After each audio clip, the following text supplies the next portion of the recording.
प्रवर्तते मनोजम मार्ग तुल्य वेगम जितेंद्रिय बुद्धिमतां वरिष्ठम वातात्मजम वानरवत मुख्यम श्रीरामदूतम संदर्भते गुरु ब्रह्मा गुरु विष्णु गुरुदेव महेश्वरा गुरु साक्षात ब्रह्म तस्मै श्री गुरुवे नमः गुरु ब्रह्मा गुरु विष्णु गुरुदेव जनेश्वरा गुरु साक्षात जनार्दन स्वामी तस्मै श्री ओम जनार्दन।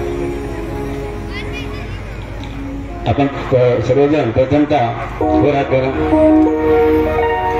तर या जगात सर्वात गोड काय आहे?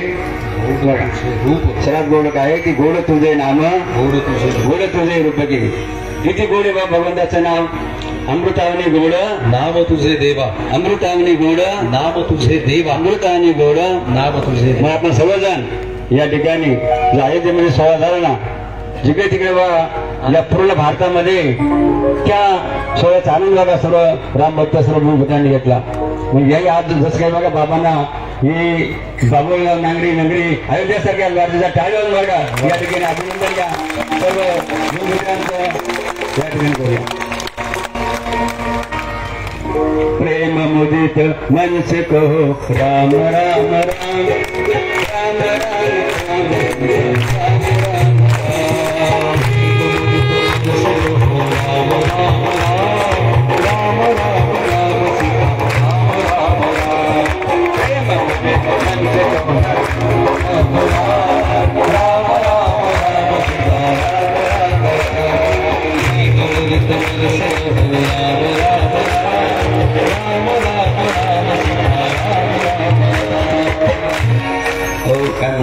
संत येते घरा तोची दिवाळी असं किती आनंदाचा दिवस असतो की जर उभे राहून या संतांचा गाव संत असते आम्हाला आनंदाने नाचून गाऊन बघा त्यांचं अभिनंदन आणि बघा त्यांचं स्वागत या ठिकाणी करायचं आहे। म्हणून प्रेम मुदित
राम